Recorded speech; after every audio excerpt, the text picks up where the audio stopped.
In a small village at the edge of a great northern forest, there lived a girl named Mira.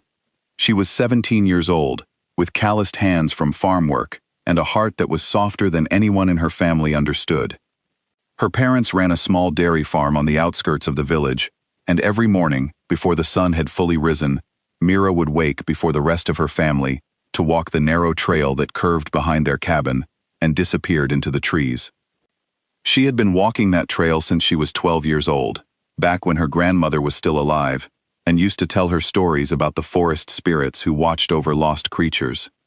Mira did not believe in spirits anymore, not really, but she still believed in kindness, and every morning she carried a small metal pail filled with scraps of meat, old bread, and whatever her family could spare, because somewhere along that trail, in a mossy clearing surrounded by tall pines, there was an old wolf who could not see. The villagers called him Ghost. He had wandered into the area many years before Mira was born, and by the time she was old enough to notice him, he was already old, his fur turning gray at the muzzle, his eyes clouded over with a milky white film that made him look almost otherworldly in the morning light. Nobody knew exactly how he had gone blind. Some said he had lost a fight with another predator. Others said he had simply grown too old, the way some creatures do, their bodies failing before their spirits are ready to let go. Most people in the village were afraid of him, even blind and slow as he was. A wolf was still a wolf, they said, and no one but a foolish girl would walk into the woods to sit beside one.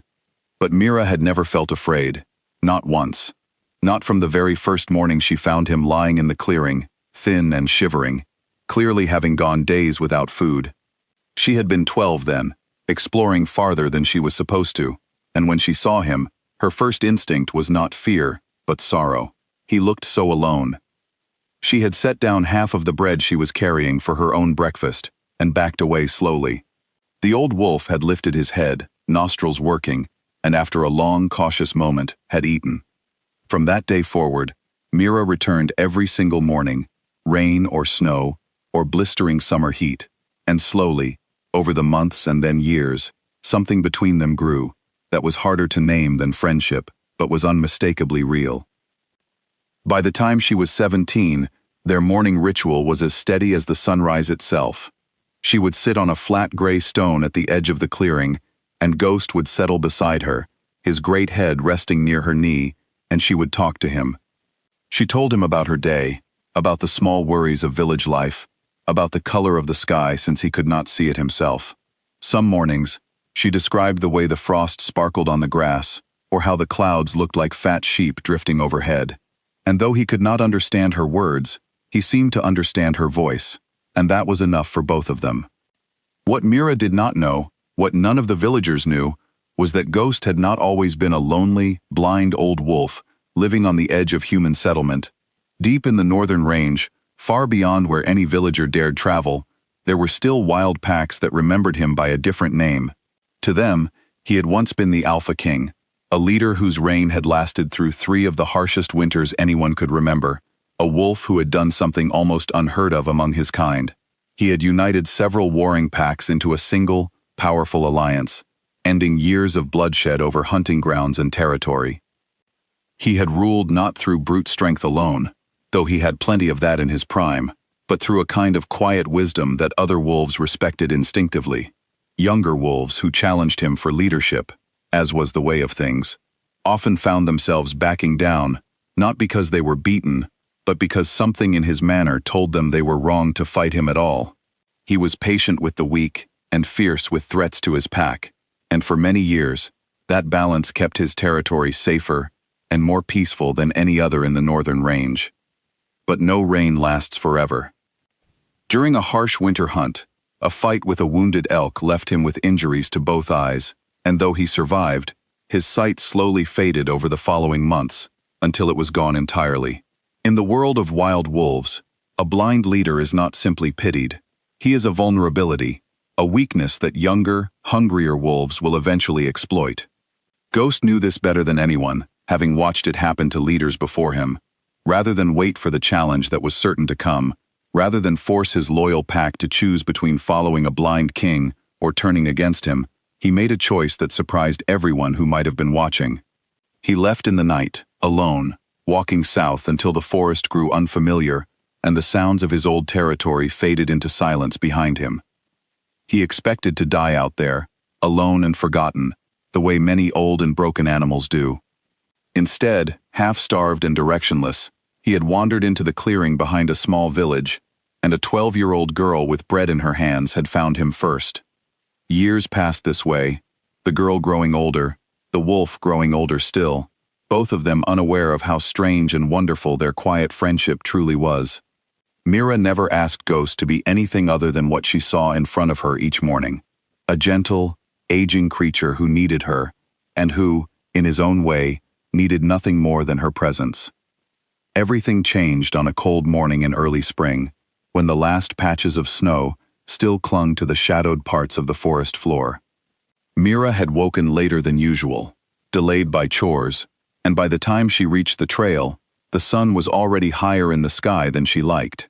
She hurried along the familiar path, pail swinging at her side, eager to see Ghost and apologize for being late, the way she always did, even though he could not understand the words. She did not notice at first that the forest was too quiet. There were no birds calling overhead, no small animals rustling through the undergrowth, only silence, heavy and unnatural, pressing down over the trees. It wasn't until she stepped into the clearing that she understood why. 3 wolves stood at the far edge of the clearing, young and lean, their eyes sharp and unfamiliar. They were not part of any pack she had ever seen near the village. Later, she would learn they belonged to a rival group pushing into the territory from the east, searching for new hunting grounds now that their own had grown too crowded. In their search, they had crossed paths with an old, blind wolf they did not recognize, and a human girl who smelled of nothing threatening at all, and their instincts told them this clearing, and the creatures in it, belonged to no one strong enough to stop them from taking it. Mira froze. Her pail slipped from her fingers and hit the ground with a dull clang, scraps of bread scattering across the frost-covered grass. Her heart pounded so hard she could feel it in her throat, and every instinct told her to run, but her feet would not move. She thought, in that terrible frozen second, that this might be the last morning of her life. It was Ghost who moved first. Blind as he was, slowed by age as he was, he rose from where he had been resting near the stone and stepped, without hesitation, directly between Mira and the 3 strange wolves. His body, thin with age, still carried itself with a weight and certainty that made the younger wolves pause. And then he did something Mira had never heard from him before, not once in 5 years of quiet mornings together. He growled, low and rolling, a sound that seemed to come from somewhere far older than the tired body it emerged from. It was not the growl of a frightened animal defending itself. It was something else entirely, something commanding, something that carried an authority none of the young wolves had ever personally heard before, but somehow recognized instantly, the way a young soldier might recognize the voice of a general, even if he had never served under him. The 3 wolves hesitated. Their ears flattened. One of them took a step back, then another, and after a long, tense moment that felt to Mira like it stretched across an entire lifetime, all 3 of them turned and slipped back into the tree line, vanishing as quickly and quietly as they had appeared. Mira did not move for a long time. When she finally did, her legs gave out beneath her, and she sank to her knees in the frost, wrapping her arms around Ghost's neck, her whole body shaking. He leaned into her, steady, despite everything, and though he could not see her tears, he seemed to feel them, pressing his head gently against her shoulder, the way he always did when she was troubled about something. It was old Henrik, a retired hunter who lived alone at the edge of the village and had watched the tree line out of habit that morning, who found them like that a short while later, the girl on her knees, and the ancient wolf standing guard beside her. He had seen the whole thing unfold from a distance, too far to help, but close enough to understand exactly what he had witnessed. He helped Mira to her feet, his weathered face pale with something between shock and disbelief, and as they walked back toward the village together, Ghost following slowly behind them, Henrik finally told her the truth he had carried quietly for years, a truth few in the village had ever taken seriously enough to repeat. Long ago, when Henrik was a younger man, tracking game deep in the northern range, he had heard stories from trappers and elders about a wolf unlike any other. a leader who had ended years of bloodshed between rival packs and ruled with a kind of intelligence rarely spoken of in animals. They called him the Alpha King. Henrik had always assumed the stories were exaggerated, the way hunting stories often are, until the day a blind, aging wolf wandered out of the deep forest and settled near a quiet farming village, and something about the way the animal carried himself, even in decline, had never quite left Henrik's memory. Mira listened to all of this in stunned silence, glancing back again and again at Ghost, trying to reconcile the gentle creature who leaned against her knee each morning with the legendary leader Henrik described. But the more she thought about it, the less surprised she felt.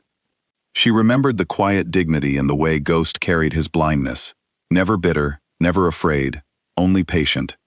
She remembered the way younger animals in the forest always seemed to give him space without her ever understanding why.